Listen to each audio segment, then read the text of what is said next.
जी, एक प्रश्न में उड़िया बाबा से किसी ने प्रश्न किया कि महाराज जी, मानसिक पाप क्यों होते हैं? इतने पाप मनुष्य एक जीवन में कर ही नहीं सकता, बाबा का उत्तर था। अब इसमें क्या है कि मानसिक का जो पाप होता है वो मन की मलिनता होती है। जैसे भक्तों का मन भगवान का ही चिंतन करेगा, उनके रूप की, उनकी लीला की, उनके नाम की, उनकी बातों का। और जब हमारे द्वारा अधर्माचरण, जो शास्त्र विरुद्ध आचरण, तो फिर वो गंदी बातों का चिंतन करता है। और जब गंदी बातों का चिंतन करता है तो वही दूसरों पर आरोप लगाने लगता है। जो हमारा मन गंदा होता है ना, तो हमारा मानसिक पाप बनने लगता है। जो हमारा चिंतन होता है, जैसे पूज्य है कोई जिसके हमको रक्षा करनी चाहिए, चरण छूने चाहिए, जैसे बहन है या और भी कोई पूज्य संबंध है, अगर हमारा काम चिंतन गाढ़ है तो चूकेगा नहीं। मन भले शरीर से ना हो, पर मन वो गलत भावना कर बैठेगा।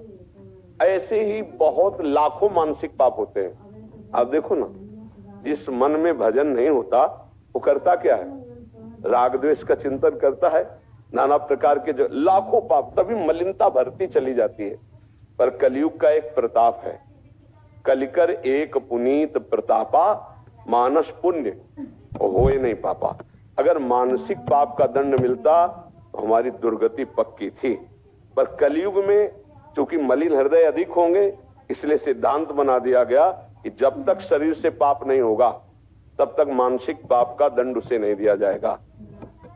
अगर कहीं मानसिक पाप का दंड होता तो बहुत बड़ा लगता।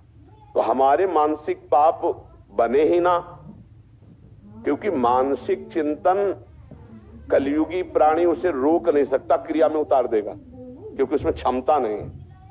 इसलिए अगर मानसिक चिंतन रुक जाए, जैसे मन ने हमारे कुछ गलत सोचा, अब हमारी क्षमता नहीं कि उसकी सोच को मिटा दे, हमको गलत करना पड़ेगा।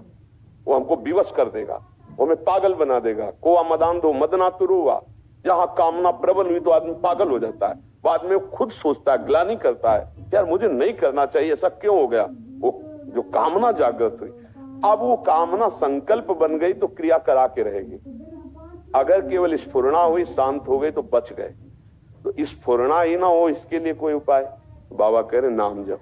भगवान के नाम जप से सारी मानसिक मलिनता भस्म हो जाएगी। वही चिल्ला चिल्ला के कहते कि राधा राधा राधा राधा हर समय रटते रहो, बच जाओगे।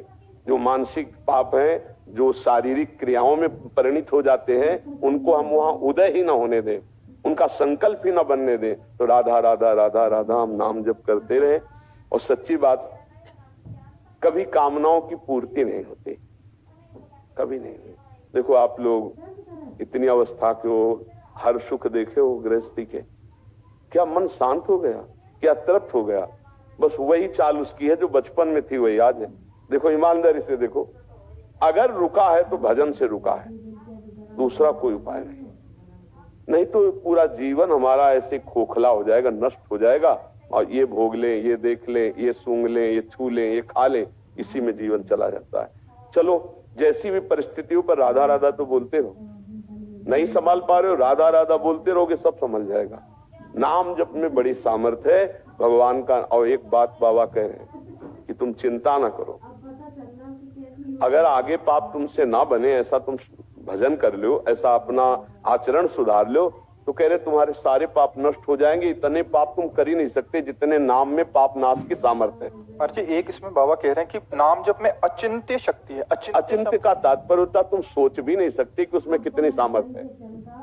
अरे जब भगवान को अधीन कर लेता है नाम जपक, तो और तो बात है। सुमीर पवन सुत पावन नामू, अपने बस करी राखे रामू। भगवान को अधीन कर लिया तो और शक्ति की क्या बात। और भगवान भी नाम की महिमा को नहीं पूर्ण रूप से गाए। वो कहो कहाँ लगी नाम बढ़ाई, और राम न सके नाम गुण गाई। इसलिए अचिंत शक्ति। स्वयं भगवान वर्णन करना चाहे तो नाम की महिमा का वर्णन नहीं कर सकते। नाम जापक भगवान अजित को अपने अधीन कर लेता है। तो अचिंत शक्ति नाम की है कि आप सोच भी नहीं सकते कि नाम जप से क्या क्या हो सकता है। इसलिए निरंतर नाम जप का जो अभ्यास है वो ही अचिंत शक्ति को जागृत करता है। थोड़ा बारा तो लगभग जो थोड़ा सात्विक है वो तो जपते हैं, करते हैं, पर बात बनेगी निरंतरता में। कोई श्वास टूटे ना, छूटे ना नाम में। राधा राधा राधा राधा राधा राधा। जब श्वास ऊपर जाए तो राधा, श्वास नीचे आई, श्वास श्वास नाम जपे तो दुविधा रहा है न कोई, अर्थात निश्चित भगवत प्राप्ति हो जाएगी। और ये कलयुग है, इसमें और साधन नहीं होने वाले, पक्का। ये कलिकाल मलायतन मन कर देख विचार, श्री रघुनाथ नाम बिन नाही नान आधार। जो नाम जप नहीं कर रहे हैं तो अन्य कोई साधन इतने प्रबल कलयुग में सिद्ध नहीं हो जाते जो भगवत प्राप्ति करा दे। इसलिए नाम जप, जैसे यज्ञ है भगवान की प्राप्ति का उपाय है। बताओ, पहले राक्षस लोग